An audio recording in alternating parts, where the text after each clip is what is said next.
Hello, and thank you for joining me on this episode of In the Trenches. I'm stoked for y'all to hear our guest today, who is a music producer who's worked with artists such as Eminem, Wiz Khalifa, Ritz, and Yelawolf. But before we get into the episode, I want to remind y'all, please take the time, like and subscribe, share. The numbers are really helping out. So, without any further ado, my friend, Will Power.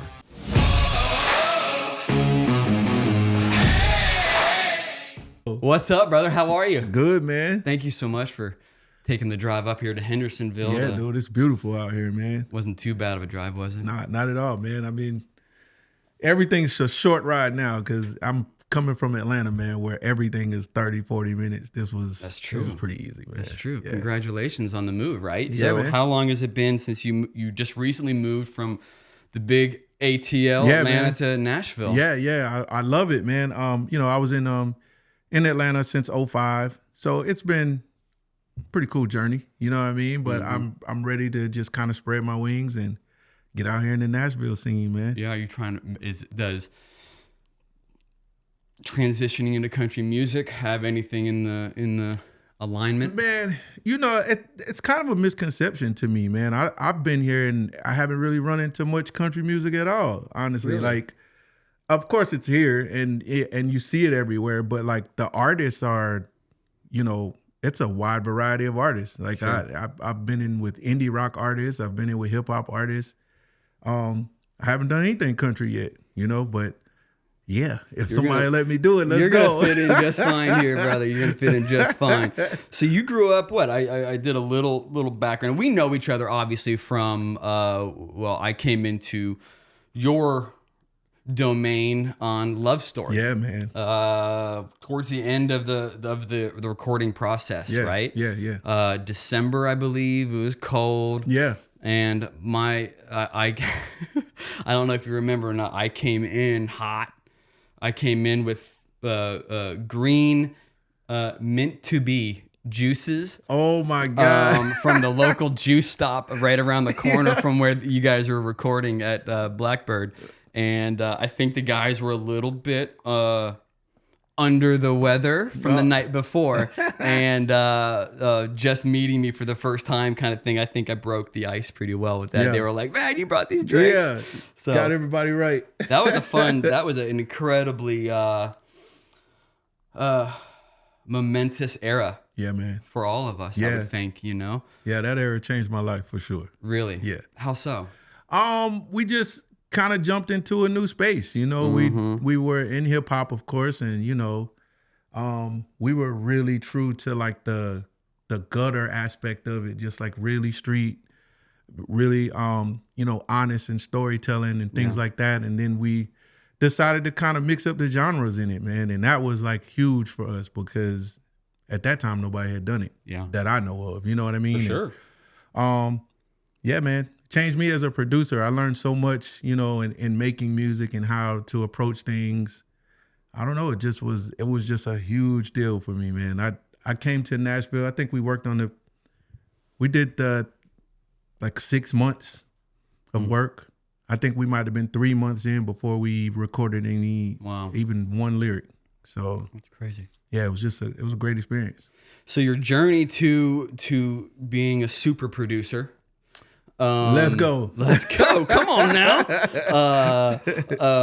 Started what? I was a military kid too. Really? Yeah. That's dope. Yeah. Which branch? Army. Ah, yeah, me too, man. Yes, sir. My father was West Point. Nice. And yes, we moved a good bit. Yeah. And it created a lot in me. Yeah.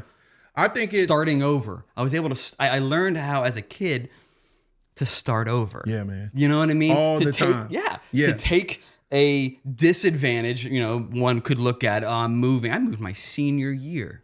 Dude. Senior year. That's crazy. Yeah, I can imagine that was crazy. And I looked at it as an opportunity to I can start over. Yeah. You know what I mean? I didn't have the greatest high school record up to that senior year, with all kinds of things, but it was a powerful thing, and I learned how to be a chameleon. Man, that's exactly it. Moving and adjusting in different cultures and different Absolutely. places. Yeah.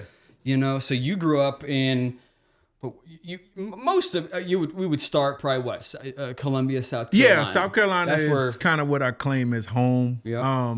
You know, I did I think I might have been 10th grade, and then I graduated there. And then I had a daughter, and so 2 daughters actually, because they kind of came close to each other. But yeah, man, I kind of grew up in South Carolina. So I feel like that's the reason why I claim it. My music career kind of started there, and I groomed myself in music there, and like I just kind of claim it because that's where it was. But being a military brat, that definitely like shaped me, man. It kind of helped me understand that like people are different everywhere, you know, and I had to figure out how to like fit in everywhere I went. And I also had to learn to be comfortable with myself. It teaches you a toughness. Teach you tough. It's really a tough you know, thing, man. Yeah. I don't know, what was it, like a week or so ago, I stopped by the studio to see Wolf, and you and I were just sitting there chatting. Yeah, man. You know, we were trying to get you on the calendar for the podcast, and I was like, God, here we go again, riffing. Like, let's save this wealth of knowledge for our listeners, you know. That's dope. 2 older seasoned cats. Oh, geez. Yeah, you know, still ticking. And I wonder why, you know? Yeah. Why, when all the, you know, full circles. Yeah, man. How many full circles have I been through? Yeah. Probably 3. Yeah. You know, in my For career. Sure. And it's I feel like I'm in one now, and the wisdom that you take through those hardships is, in my opinion, the stuff that makes you successful, or you know, makes people want to be in your corner. Yeah, for sure. You know? So Atlanta, describe the hip hop scene out there when you were making moves and oh man. So it was wait, I know what I want to hit first. I want to hit. Describe to me, what was it? Sugar, the studio that you met Wolf at in the lobby. Oh, Sugar Hill Studios. Sugar Hill Studios. Oh yeah. So what was it like meeting Wolf? Let's get into it. The fans are going to be hitting on those notes. So let's go. So that place was, first off, it's historic. You know, Sugar Hill Records kind of gets credit for being like the originator of like commercial hip hop. You know what I mean? They don't claim being like the founders of hip hop, but of course they had the Sugar Hill Gang, and those guys were really important to, you know, hip hop culture. But I was lucky, man, because the lady who owned it at the time was Sylvia Robinson, who is a like, you know, record exec, well known in hip hop. She didn't have the best reputation though. You know what I mean? Like, they were kind of gangster, man. And just like, they were the kind of people who like get payment kind of gangster. Like hang people out of the building for the publishing. You know, it's crazy. Some of them Suge Knight era. Yeah, for sure. They were like the originators of that type of stuff, man. So, but it was like an amazing learning experience for me, because I had come from South Carolina, right out of high school, just kind of like looking for something, you know, and I went up there. Hungry for it, huh? Yeah, I got discovered to some extent, and then I signed my first deal there, and it was just a really shit deal, you know. So explain to me, because I don't fully know. So you're able to sign a deal I did, with a studio. Those are the things that I learned. Like, I had no idea that there was a business for songwriters and record producers. I had no idea about publishing. I didn't know anything. I just know that when I went up there, she would give me like $800 a week to work. And then she was like, well, you know, now I want you to be a part of my production team. And so I signed on thinking that I was basically getting a job in music, not knowing that it's way deeper than that. You know what I mean? So, but what I signed at the time was a publishing deal, which I had no idea what that meant. And as soon as I signed it, my money stopped coming. I never got another dime. And what I realized was I had signed over my publishing, like, entirely. So anything that I would work on, your intellectual property, my intellectual property was essentially like owned by her at that point. You know what I mean? Wow. Which is, you know, there was a time in my life where I was extremely mad about that.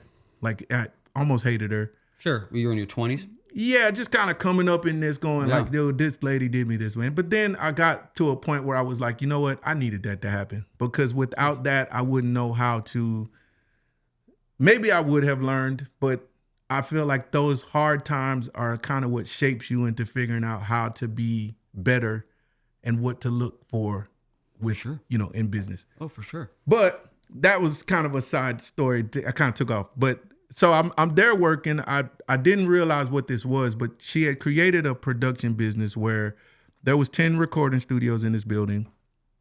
And of course, 10 producers, a producer in each room. Okay. And all we would do all week long is just write songs, produce music, make beats. And turn it into her and her staff at the end of the week. And hopefully a sweatshop of beats. It was a sweatshop. It was a sweatshop, dude. And she can then go shop it, right? Yeah, that's exactly what happened. Okay. So she would go shop the records, and if we would land a placement, placement is the term they use for like actually selling it to someone to use it. Oh, okay. So if they got us a placement, then of course we'd get maybe a fee for that. But in my case, I sold my publishing, so it would only maybe be a fee. And that's it. So you really, so effectively, you just got paid for your labor, pretty much. To produce that beat for the week or whatever. Yeah, right. Yeah. And what I didn't know is, like every week I would turn in say 20 ideas to this lady. Well, she's collecting this music and wherever I don't know if she had a hard drive then, but whatever, they have those masters, and she kept those masters, and so. Had anything ever happened with that music, she had that material as her property. Yeah. So anyway, but besides the business part of it, this was like probably the best experience of my life, because as a young producer, young songwriter, I was in roughly New York, because this place was in Teaneck, New Jersey, which is right across the bridge from New York City. Okay. So pretty much we were in New York, you know what I mean? But this place, she had the biggest acts in the world coming there to record and work with producers. Like, she was really tapped in, and it was a worthy situation as far as like who she was and how she was involved. She gave you a bit of a reach. Oh, of course. She put you in the room. Yeah, it was definitely like the best of what I could expect in that moment in my life, I think. Especially coming from South Carolina, Sure. So anyway, I'm in there working, doing my thing. I'm loving it. I'm not really realizing at the moment what I'm in. I'm just loving the fact that I left South Carolina, and I'm paid to do what you. I'm getting paid to work, and I'm quote unquote, in the eyes of all my friends back home, I'm making it. You know what I mean? Yeah. So, and that's fueling you. That was enough for the moment, of course. So I'm chilling, and one day I'm down in the lobby, just kind of hanging out in the lobby, and then this white guy walks in. He's super chill. Like I don't know how to explain it, but he just had a swag about him, which he still does. And we were just kind of hanging out, and we started talking to each other. I think it was really simple. The conversation was just like, yo, I heard him speaking, and I could hear that he had a Southern dialect. Mm-hmm. We just sort of asked each other, like, what do you do? I'm like, I'm a producer. I'm like, what do you do? He's like, I rap. Mm-hmm. We realized that we were both from the South. We think we exchanged that information, and next thing you know, man, like, I kid you not, maybe 10 minutes later, we were upstairs in my studio, like, cutting records. Really? Yeah. The Yelawolf and the willpower era has begun. Blossomed. Yeah, man. And what's crazy is, man, we connected musically. I thought we were really good then, but I can imagine we maybe weren't as good as we thought we were. But you couldn't tell us that. Like, that's how well we connected with each other. It was like whatever it was that I was missing, he had it, and whatever that he was missing, I had it, and it started right there, and it continued. Do you feel like it was both of yours, just willingness to just bust through the creative process, absolutely feed, for it? I think that's exactly what it is. I think we, people talk about like you collided at the right time. Yeah, like you have atoms happened. That's it, man. Yeah. And I think musically, man, I met my match. The person who I was like, hey, this is special. And it was weird because it was like, you know, this was it during that era where like, you know, just white rappers wasn't really a thing. Sure. You know, there were Sure. a few that people respected, but like it just wasn't really a thing, you know. So shortly after meeting him, I went back to South Carolina. This was all around 9/11. So we all got the hell up out of New York around that time. It was like, yo, we out of here. We got to go. So I go back down to South Carolina. And not long after me getting back, so Wolf also came back down south, you know. So if you can imagine, we were in this this world of like buzzing music, but just New York is just a big buzz.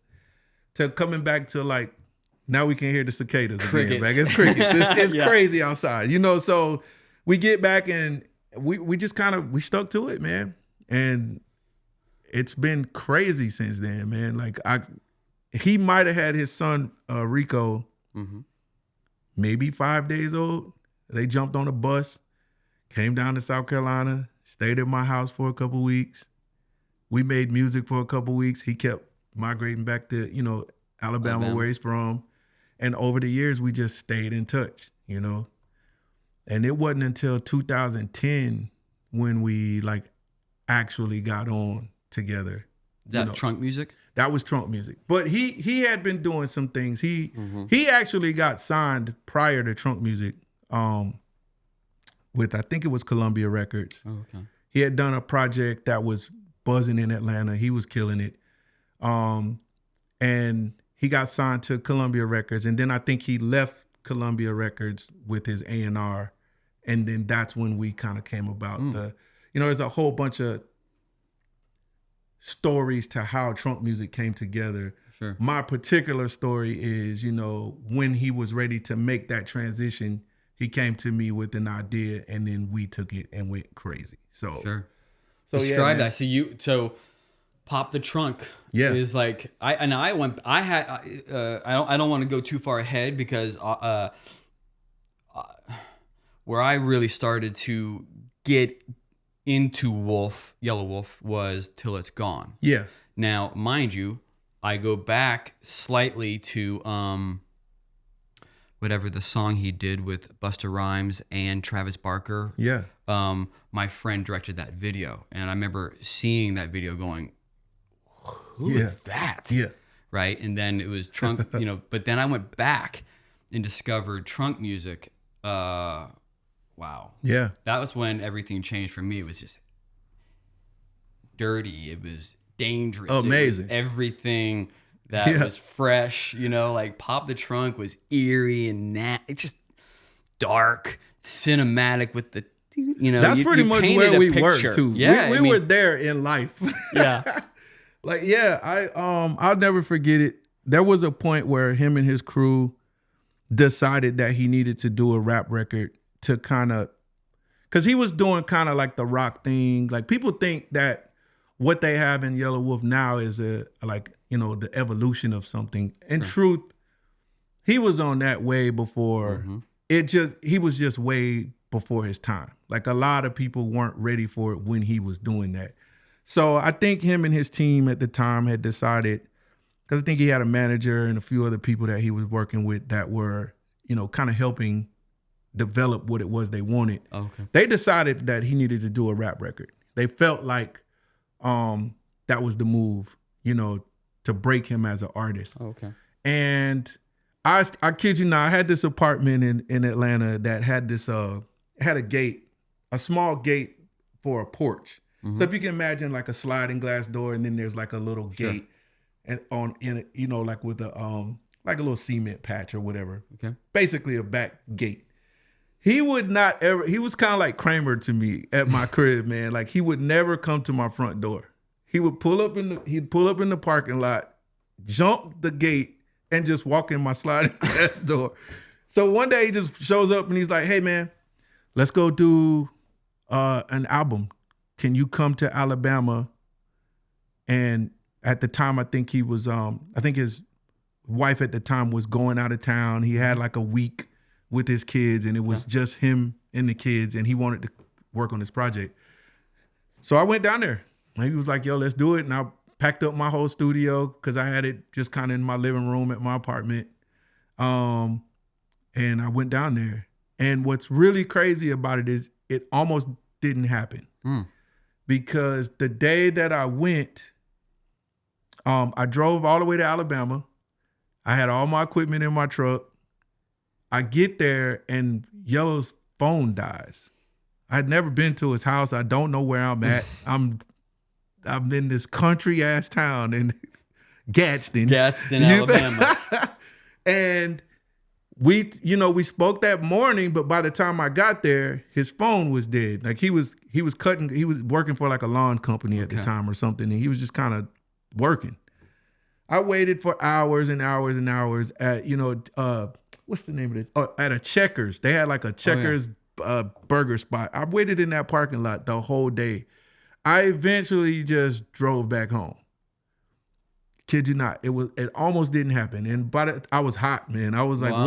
what the, you know what I mean? How you gonna, whatever. Yeah. So I get home and finally, they call me and tell me, man, this was like, dude, my phone died. I understood it. It wasn't like that deep, but so I ended up coming back, man. And that's how Trunk Muzik kind of came to, man. It was me, Wolf, his daughter Dippy was there. I want to say the boys were there too, but I just remember her being there because she did the most ridiculous thing when we got there.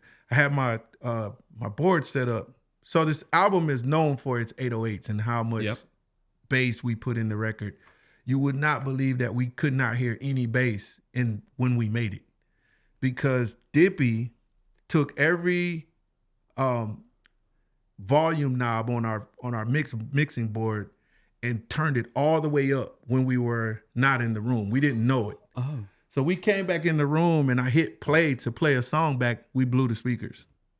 So we made Trunk Muzik without any idea of knowing what the bottom end of this record was sounding like. We didn't realize what we had until... Oh, that's incredible. Yeah, it's incredible. That's a great story. Yeah. I do know that he does have to...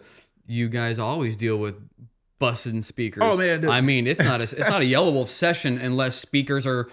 Oh, speakers busting. That's one thing. But like, let me tell you, like Yelawolf, for me, this is an ongoing joke with us as well. Like, there's always some type of electrical issue that we have when he and I work on albums. I mean, computers die.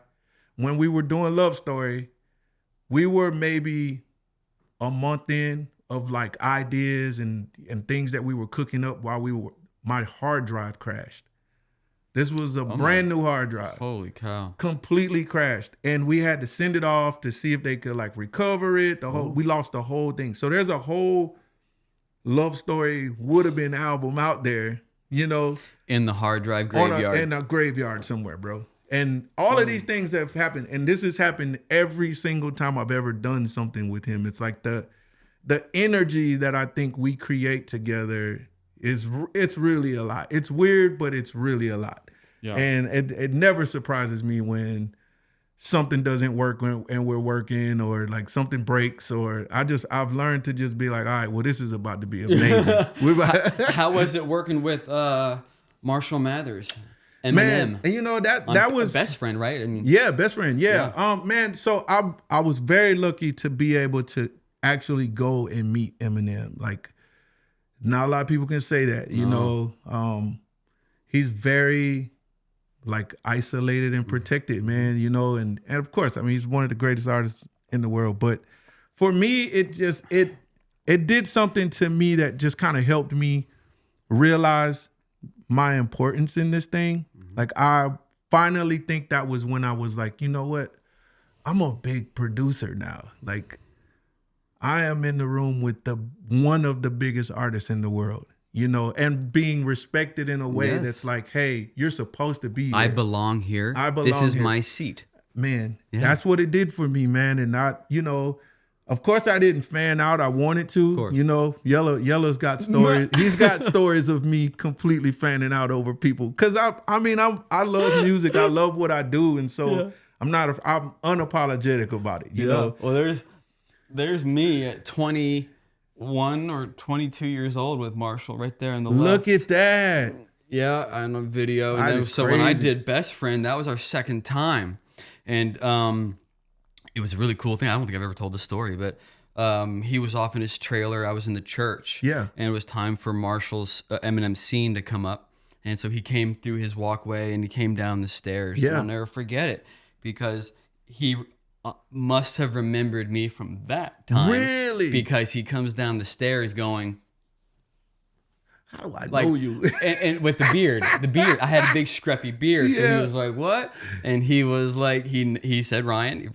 And then Paul Rosenberg's like, oh, we call him Spidey now. He's like, oh, okay, Spidey. Like that. That's amazing, bro. Yeah, what did you ever think of the video? I love the video, man. Because that was to your music. Bro, I loved it. I really wanted to be there too. Like I was really trying to get there for that. You know what I mean? There was so much movement going on at the time. I was actually pretty disappointed that I couldn't come. Do you want to know something interesting about that shoot? That massive production? Yeah.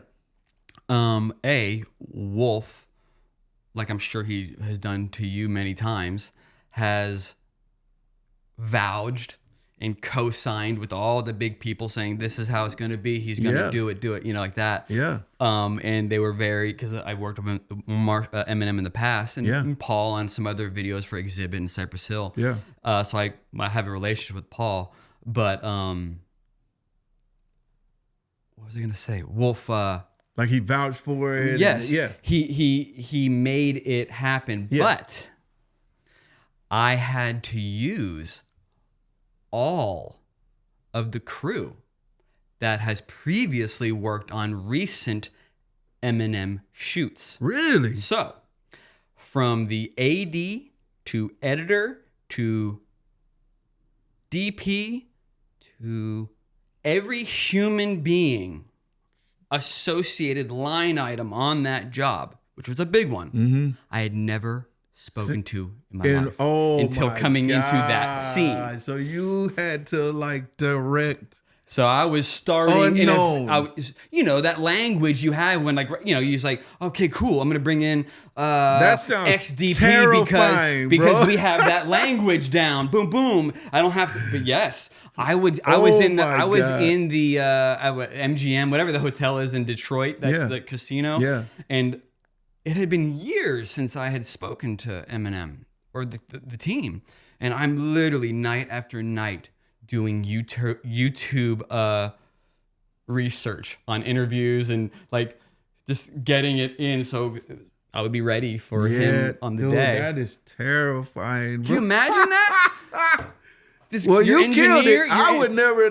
No one knows that. That is insane. And like the way the video, everybody that took information from me and then funneled it down was absolutely new to me, which insane. Is fine. But it took a definite level of. So here's a good question. Then, were you able to garner relationships with any of those people afterwards, moving forward? Afterwards, there were times where I felt so much pressure that I felt that some crew people were having allegiance to the shady camp. Yeah, for rightfully so. They're thinking what they need to do for Eminem and what they know and what they were hired for. Yeah. But for me, I'm like, yo, get on my lane. Yeah, you know what I mean? Sure. I'm not trying to do this just so that happens. Yeah. I'm trying to cut through and make this different. Yeah. They don't know what they don't know yet. You know what I'm kind of thing. Let's not give them what they expected. Yeah.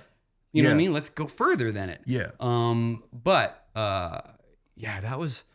That was a challenging video, honestly. I know I'm rattling on. I want to talk about you, but there's so much comes around the best friend. It's tied together. It's video, amazing. Song, and that moment in time was massive. Yeah, it really was. I remember being in LA on a Chevy or a Ram job or something, and coincidentally it wrapped, and Wolf was there with the guys, and just coincidentally I was there with the rough cut to present to them at the Rainbow Room. Insane. And and it was a cool story. Cool. I mean, dude, it's probably gonna be one of the most important songs I've ever been a part of. Really? Yeah, because I mean, I've never heard Eminem, speak about spirituality in any way, And So I don't know what it means by bars necessarily, but there's a lot of bars. There's a lot of bars. There's a lot of verse. Now, if there's anything I do wish that I maybe could have had some control over, a little shorter. I would love that because I think it peaks and then it goes on again. Yeah, I kind of think it takes you have these moments in songwriting where you can have a song that could like actually live. Yeah. Transcend. Yeah. And, I think a lot of that has to do with like, what's being put in the song. But I still I wouldn't change a thing because it's just like what it is stamped forever. Like where did the opening sound come from? Like, how did you know because now I know Wolf being in the studio. I do know that he is a fan and now a fan of what I'm about to say because I know it now. Yeah. And I'm probably using the wrong terminology. Yeah. But he loves to use nasty, screeching, annoying sounds. Yeah. Right? Mixed in. I don't know how you guys flavor it, but he says that. I just want that yeah, we're it's weird. It took a long time for me to be able to put a term to it. But we just like dark music. We really just kind of vibe in that space. Me too. We're not dark individuals, I don't think, but I definitely think we just sort of like it. This gut, it's just really grimy. Okay. I want to dive in. Yeah. I'm the same way. Yeah. I'm not dark in any way. I wear black, but why do you think our work goes dark? Dark and moody and vibe and tone and I just think people can relate. I don't think, why is it you? I know for me it's and I'll say something else after this, but because I'm trying to transition into pop music, which is not dark. Okay. You know what I mean? Sure. But for me, it just sort of speaks to like, it just pulls on my spirit that way. You know what I mean? Like I'm not interested in dark things. I just think sounds and moods are like a vibe. It's like, I could get your attention. When you hear those eerie pianos on Pop the Trunk, like that's it. We got you. It doesn't matter what's going on. You're locked in. You know what's up. Something is about to happen here. And even with Eminem, I feel like most of his, the songs we love were the ones that are like just kind of they hit a mood. It's a place. Mm-hmm. And I don't know. It's just on us. Like we kind of make music that way. Till It's Gone had a dark, swampy energy on it. Like it's Till It's Gone to me, I'm sorry to interrupt, but Till It's Gone to me was the genre bending that Wolf definitely took. He took leadership in that. That when that came out, it was like you're like, what? Yeah. That song is incredible. And I literally like it wasn't and now again, when that song came out, I'm sure it was recorded way months earlier, but I wasn't. But in the studio when it released, I was in the studio about a couple weeks later. Feeling that buzz off of that song. God, single-handedly, that is my favorite song I've ever produced. Yeah. I've been. And again, I'm horrible with names, but Mike. Yeah, Mike Hartnett. Mike Hartnett. Yeah, that's my buddy, man. I love him. He's so great. Yeah, what's really dope the guitarist for the strumming or the gentle the illest parts. Yeah, I like it. I met Mike in that process of making Love Story, and we've been friends and making music ever since. Like it's something about the way he locks in a way that I just haven't been able to find that with very many people. You know what I mean? So one of the things I noticed from being in the studio with you is how do I quarterback this? We over a lot of jobs, at a lot of jobs in this field, the parallels are very similar. Yeah. None more that I think my job as a filmmaker or photographer I have noticed both on art and commerce as a music producer. Yeah. And I say that because you are the architect of the house. Yeah. You are hired to capture and contain lightning in a bottle. Yep.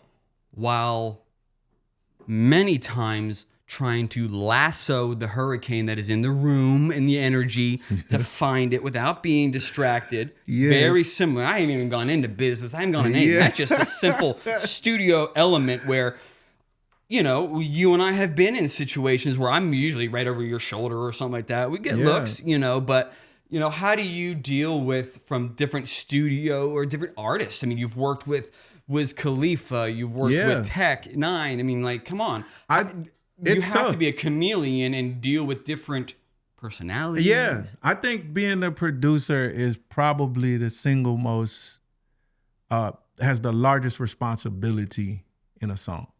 I don't think we're the most important, but I do think we have the largest responsibility because I think, you know, without the producer, like you said, it's like some artists come in, do their job. You don't see them again until it's time to put it back out. You know what I mean? And it's all left to you to make sure that everything the artist wants, the labels want, the writers want, the mixers want, everybody's involved with a need here that needs to be, that needs to meet everyone's, you know, agenda.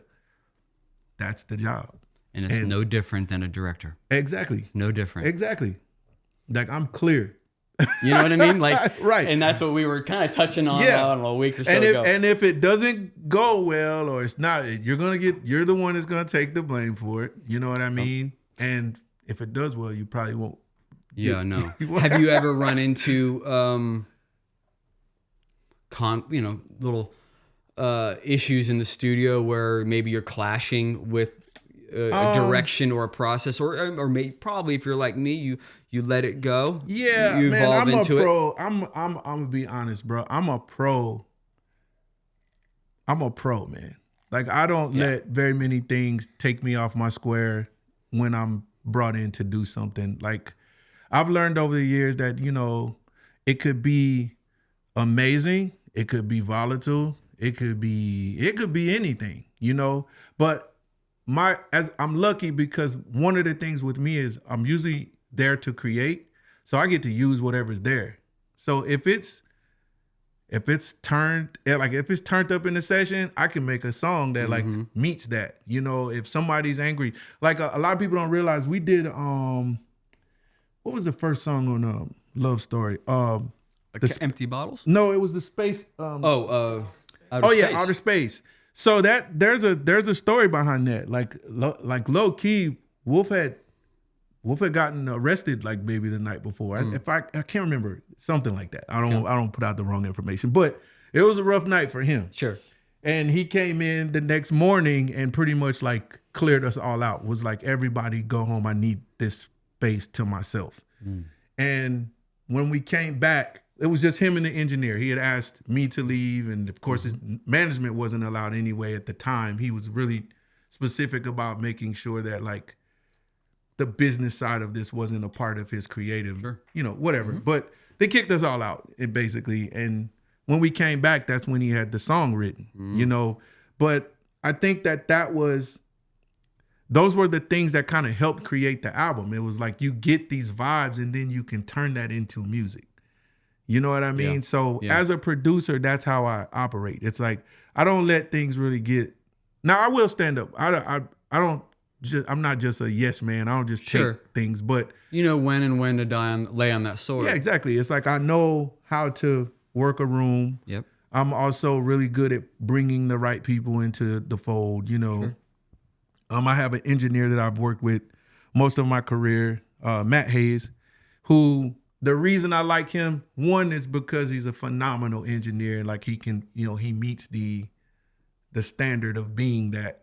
But the other part of it is like, he understands how to be in the room with me as a producer and in the room with my artists and people that I'm working with. It's like, he knows what it is. Absolutely. Yeah, because have you ever been like on a set with somebody who's like doing too much? It's like, bro, I didn't hire you to do that. Yeah, please don't think. Please don't think. I don't need you to think. Yeah. And I'm not that hard on my people, but I definitely appreciate it when someone comes in and understands that, like, look, we're here to do a job, and what I need you to do is support me in this job so that we can be successful here. Yeah. But, you know, I've been in, you know, the only people I can't stand are people who like just come in and kind of get in the way. It's like, now I gotta get out. Either I gotta go or he gotta go. It's one Sure. of those type of things. So that's it. Do you what is it about your style or technique, or just in general, maybe it's your temperament, but it has artists coming back to you? Repeat, like Trunk Music 1 through 4. Yeah. And they're coming back to you for that sound. That's a good question. I don't know that it's the sound that they want as much as it is. I've just learned how to be valuable. Like, it's really important to me to be of service to people. Like, I'm capable of anything, but like my biggest attribute is I'm of service. It's important to be able to help. How can I make this better? What can I do to embellish this? Like, I'm a listener. Yelawolf told me when we first started on Love Story, he said, my goal is to mix Outkast and Johnny Cash. Okay. Those were my instructions. And so that's what I did. That's what we did. You know what I mean? But like, at the end of the day, it's like, I have to be able to define things, sometimes through just words. No one's there to give me like I don't have a storyboard here. Exactly. I don't have anything. You're interpreting someone's sonic description of what they want. Exactly. And it could be, and if you know Yelawolf, it could be the wildest shit ever. Oh, yeah. You know what I mean? I do. Literally. So that's what it is. And I think that's how I keep, that's how I stay rehired, or I stay involved, or I'm a part of things, because I know how to make sure that like the end goal is to be of service to the person that needs me. So, and I do that at very high levels. What is the most challenging part of your job, do you think? I'm going to think about my answer, what mine would be, but because now I feel like we're getting into our occupations. You know what's challenging? So it's like, I want to know, cross reference myself. I don't get to pick the end thing. That's the problem I hate. Oh, okay. Like I believe that one thing that I wish could happen for me as a producer is I wish I could be given more say from a position of now what once we finish the music. In other words, like, I think I could pick singles. I think I could tell you that because I was there when it was made. I was there when I saw the reaction. A lot of times people aren't a part of that. Okay. So when you take an album and you turn it into a marketing guy, he wasn't there. Yeah. He doesn't know he doesn't know that people stood up on the table when the song came on. Okay. Or that the girl in the corner was crying over the lyrics. Or this mix is incredible. Like the colors in this record this is a hit record color. This is not that. I don't get that. That is something I'm working towards in my career. Like I've been a producer all my life. I'm wanting to become more of an executive producer now who can also help you make the music, but also help you make the decision on what to do with the music. That's the space I want to move into. Sure. And right now, that's my biggest, I wish. I can see that. I can see that struggle as an artist. Yeah. Myself, like I didn't pursue a career as a DP. Yeah. Director of photography. Even though I love it, I think they've got one of the greatest jobs. But one of the biggest challenges I would have early on with that is that you hand it off. You hand it off to the director, the editor, the colorist, the record label, and you're kind of fortunate if it ends up being what you hoped it to be, or your relationship with the director, you can talk it through. Yeah. But that handing off is hard. It's challenging when you put so much ownership into it. That's exactly what happens. And I'm it's very well known with me that like I like to have my hands on the record all the way to the end.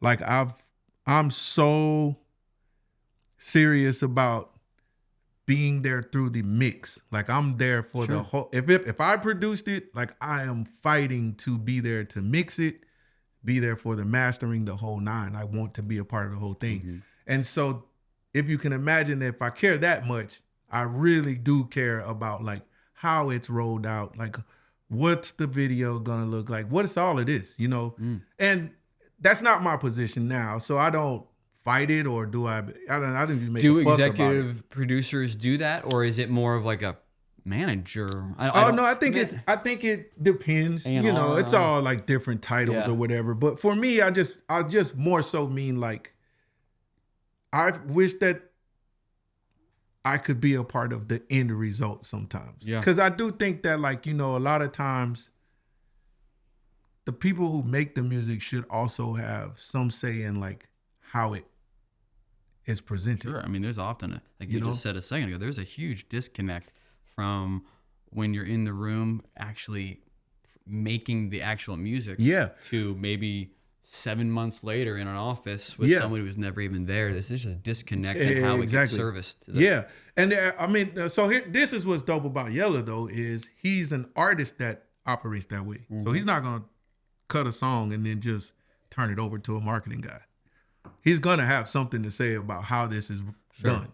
Yeah. So I appreciate that when working with him, but like it's not always like that. Like I've done records with The Game, and you know, when I left. That was it. I didn't know nothing about it. And I've had records come out where somebody just put it out. They didn't mix it. Glorified waiter. Yeah. I serviced you, and now bye. It's so crazy. And like that world is just really, that ain't it. You know, so I'm very particular, and I try to be mindful and careful when I'm working with people. I won't work with some people because I know that they just don't care about how this is done. You know? Now, you also, I could imagine, I'll probably answer this question. I bet you like to enjoy producing and getting in the room with undeveloped, independent talent. Absolutely. As much as you do with hit makers, because you get to build. You know, you're building something, and you're really modeling something. Hence my situation with Yelawolf. I mean, I've been there since day one. Yeah. So like this process is a friendship. This is a thing. This can't be redone.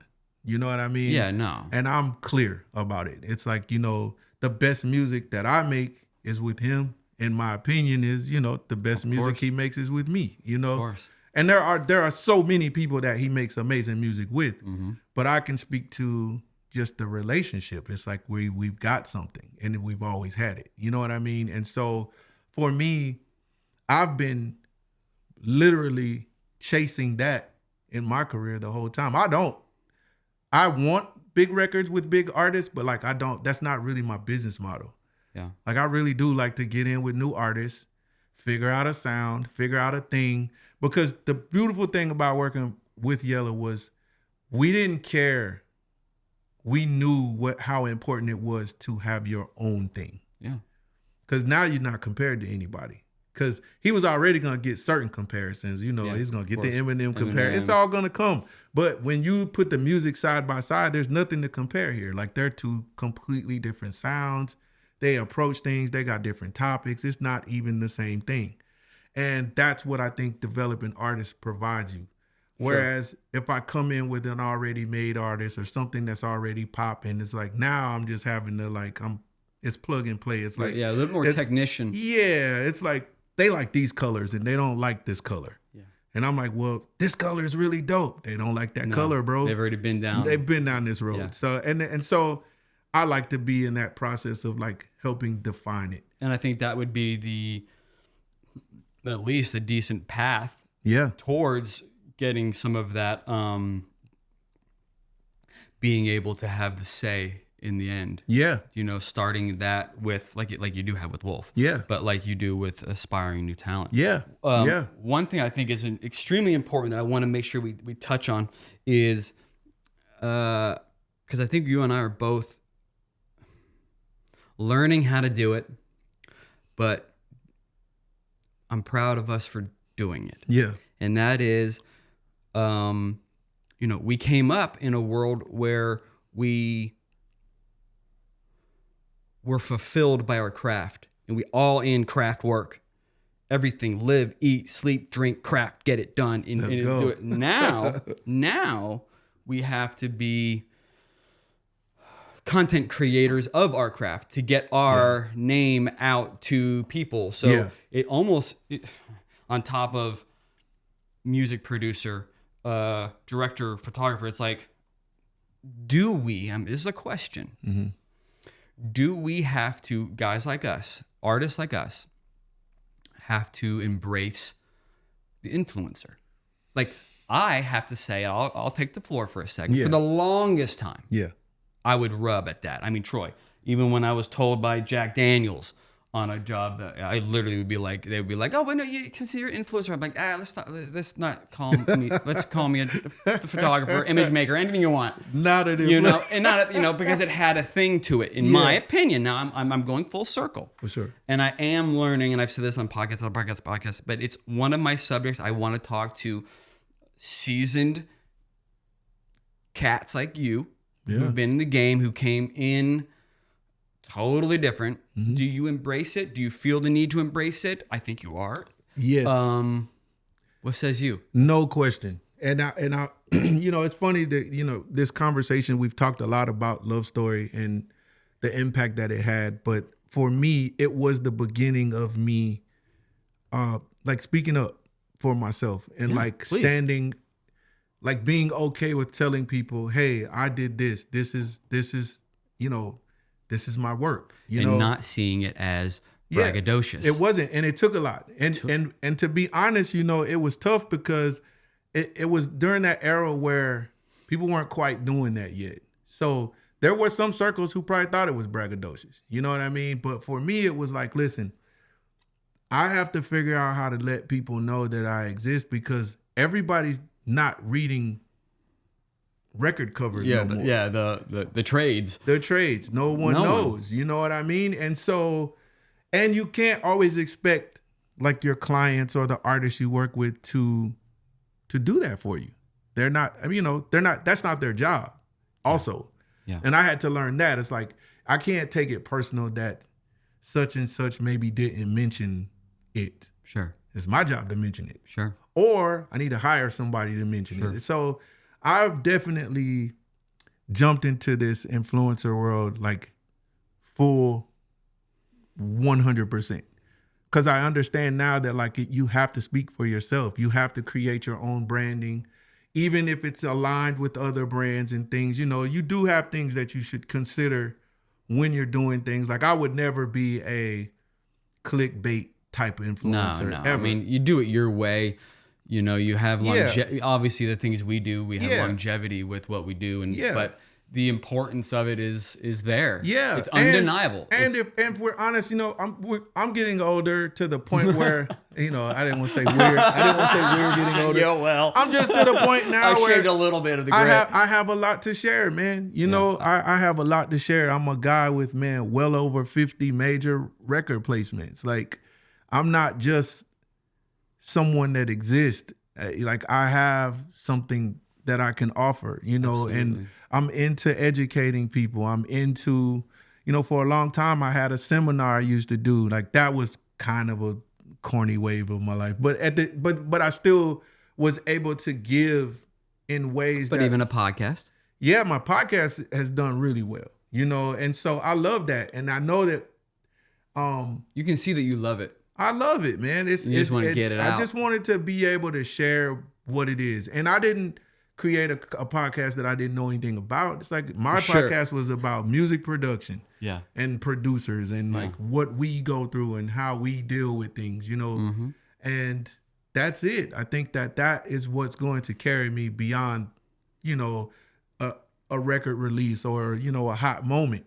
Yeah. You know what I mean? Because that's what this podcast was for. You know, it was like, I know a lot of people probably thought that this was going to be a straight up photography director podcast. You know? But I have so many awesome, unique people that I interact with, like yourself, on a daily basis. My inner circle is huge. Yeah. And it's staggering when you think about, like, when you just take a little self-reflection, you're like, okay, well, hold on. I mean, like you said, I have something to say. I got something to say. I love teaching it. I love talking about it. Yeah. So, like, you know, that's how this thing all started. Yeah, man. You know, but it social media is here to stay. Yeah. I'm trying to figure out how to get better at it. Honestly, I want more. You know, I feel like I've come to terms with the fact that, like, our social media channels are really just that.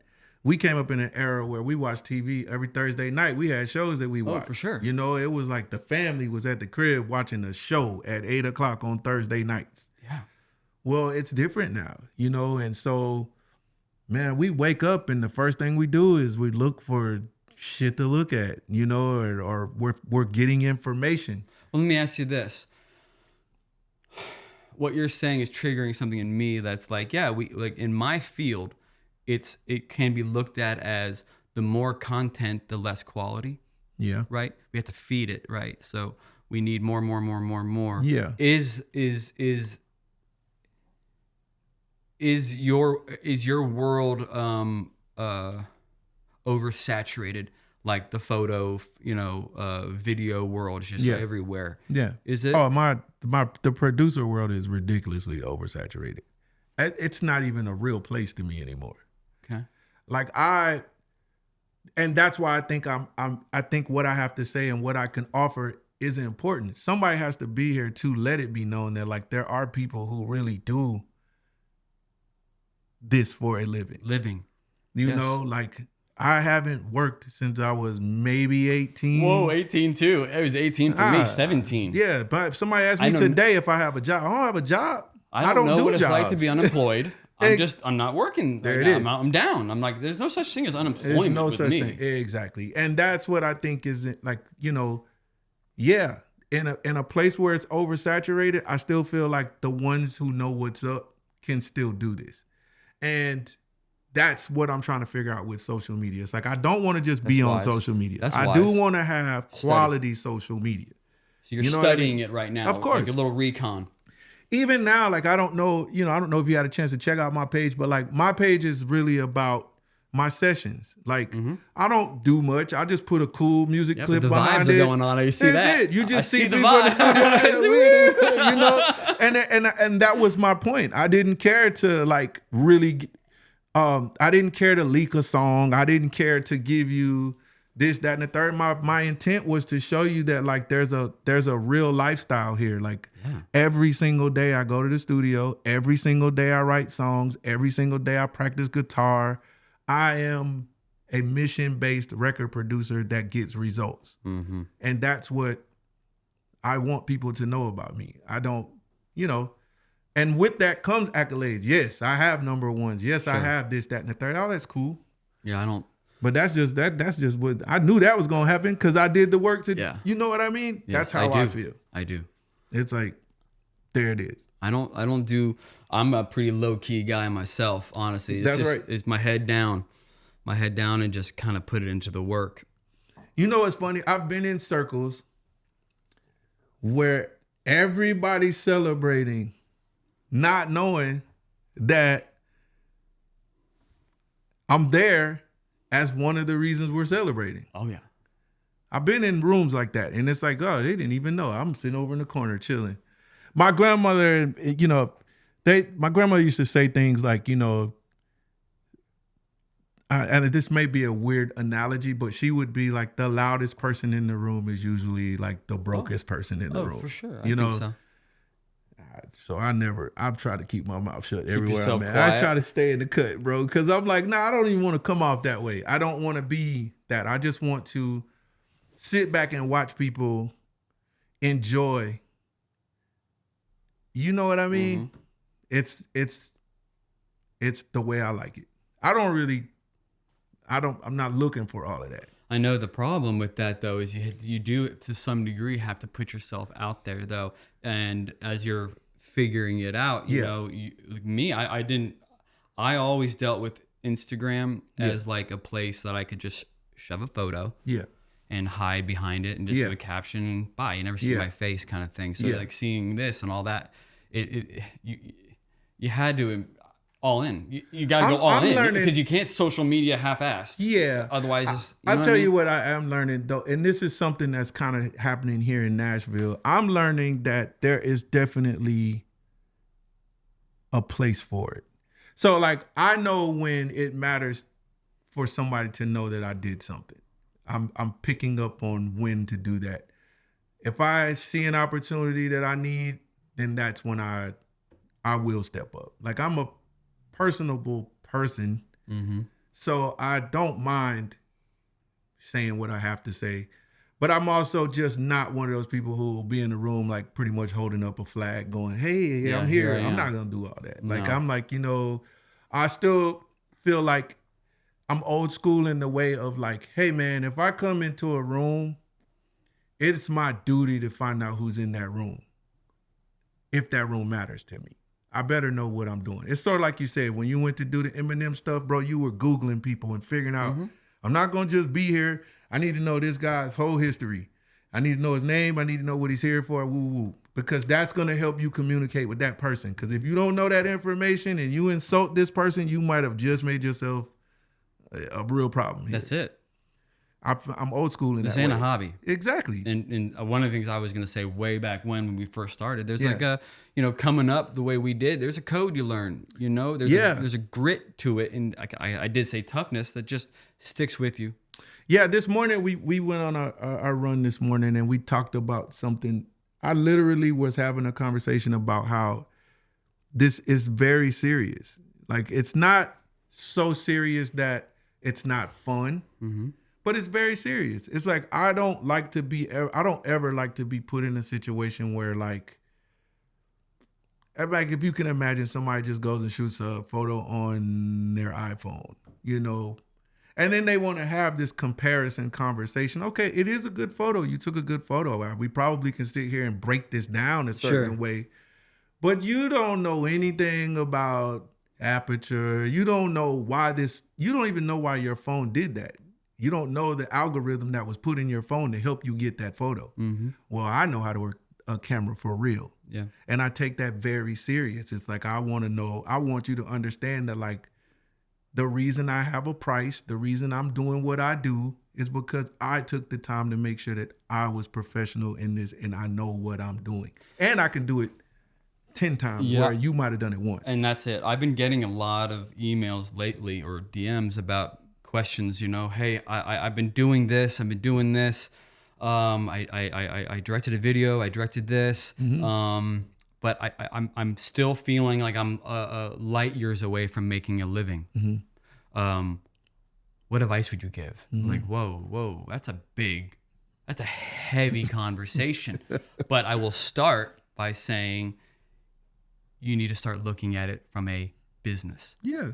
You see, right now, I bet you that person is solely competing with others from a creative standpoint. Once I get these projects on my portfolio, I'll be able to command that money. No, you just did those projects for pennies on the dollar, so now you're the pennies on the dollar director. You're the pennies on the dollar guy.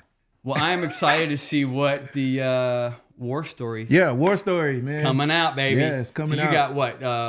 It's a double disc. Double album. I think I got 14 songs on it. I get on the trunk music side. Yeah, there's a Michael Wayne side. Yeah. Two really incredible albums pulled together to make one album. It's like an ode to Love Story, but it's really good, man. The whole thing is jamming. He's got like some really incredible guests on the album, and I've got like I don't know 10 songs from way back when that he sent me for that aren't even mixed. I don't even know if are even on the record. Yeah. But like the stuff I'm hearing is amazing. Yeah, so dude, it's really good. I'm telling you, we about to, and you know, he got some cool visuals. The videos are fire, man. It's crazy. Yeah. The next Yelawolf tsunami is on its way. Let's go, man. Thank you, brother. Thank you, brother. My awesome. Man. Yes, sir. And the Timberwolves. Let's go. So, Anthony Edwards. Yeah, and I have to be clear. Like, I'm a new fan of them. Yeah. My fiance is from Minneapolis. Okay. So, she was wearing 5 the other day. Yeah, so I'm rocking it in support. So I don't want to look like a bandwagoner because I'm still, you know, with the Bay over there, bro. So anyway. Well, I'm rocking with the Wolves. Yeah. All right, but thank you. It's all good. Thank you.